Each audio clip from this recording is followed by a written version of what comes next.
আলহামদুলিল্লাহি রাব্বিল আলামিন ওয়াসসালাতু ওয়াসসালামু আলা সাইয়্যিদিল মুরসালিন নবিয়িনা মুহাম্মদ আল আমিন ওয়া আলা আলিহি ওয়া সাহবিহি আজমাইন ওয়া মান তাবিআহুম বিইহসানিন ইলা ইয়াউমিদ্দিন আম্মা বা'দ। ক্বালা আল্লাহু তাআলা ফি কালামিহিল মাজিদ আর রহমান আল্লামা বিল কলম।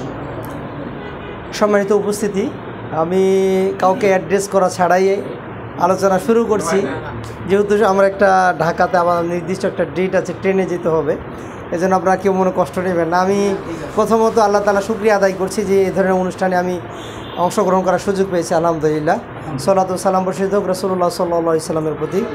অতঃপর সুন্নাহ পাঠাগার সম্ভবত উদ্বোধনী আজকে, তাই না? এই উদ্বোধনী অনুষ্ঠানে আমি প্রথমে আপনাদেরকে একটা কথা বলবো যে আপনার 100 বন্ধুর চাইতে একটা ভালো কিতাব আপনার শ্রেষ্ঠ বন্ধু। 100 বন্ধুর চাইতে একটা ভালো কিতাব শ্রেষ্ঠ বন্ধু। বন্ধু আছে আজ, কাল নাও থাকতে পারে, মারা যেতে পারে, কিন্তু একটা ভালো কিতাব আপনার মৃত্যু পর্যন্ত আপনার সাথে থাকবে। আপনি জানেন বাগদাদের যে ইতিহাস, সে বইগুলোকে নদীতে ফেলে দেওয়া হয়েছে। কারণ কি? মুসলমানদের ধনমান্নার গচ্ছিত সম্পদ, এই কিতাবগুলো তার পরবর্তী প্রজন্মরা পড়বে। এই কিতাব যেন পড়তে না পারে, এই জন্য এগুলোকে নষ্ট করতে তারা চেয়েছিল এবং ফেলে দিয়েছে। কিন্তু আল্লাহ তাআলা কিতাব, সেটা আল্লাহ তাআলা নিজে সংরক্ষণ করার জন্য দায়িত্ব নিয়েছেন। এই কথাগুলো থেকে যে জিনিসটা প্রমাণিত হয় যে আপনি যদি জ্ঞান অর্জন করতে চান, ইসলাম সম্পর্কে জানতে চান, তাহলে বইয়ের বিকল্প নেই। আপনি একটা ওয়াজ শুনবেন, 2 দিন পর ভুলে যেতে পারেন, খুঁজে নাও পেতে পারেন। কত ওয়াজ শুনেছি না?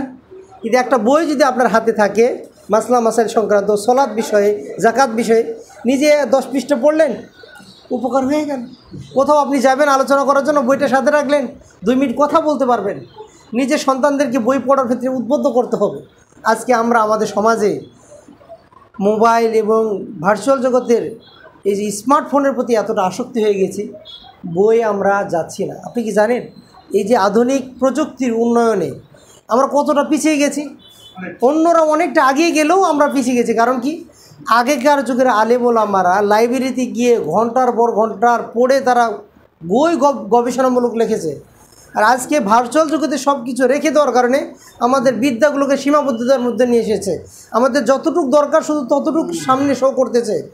আর একটা বই পড়ে আমি যেন গবেষণা করতে যাব, 10টা বই পড়তে হবে, আমার যে বিষয়টা প্রয়োজন নয় সেটাও আমাকে পড়তে হবে, তাহলে আমার জ্ঞানের মেধা প্রতিটা আরও বাড়বে।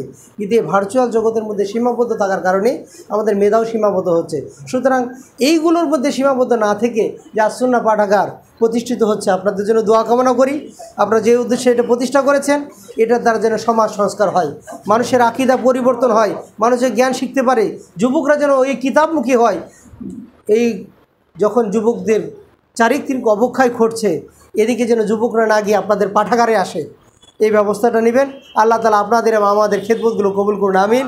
সবাইকে ধন্যবাদ জানিয়ে আলোচনা শেষ করছি। আসসালামু আলাইকুম ওয়া রাহমাতুল্লাহি ওয়া বারাকাতুহু।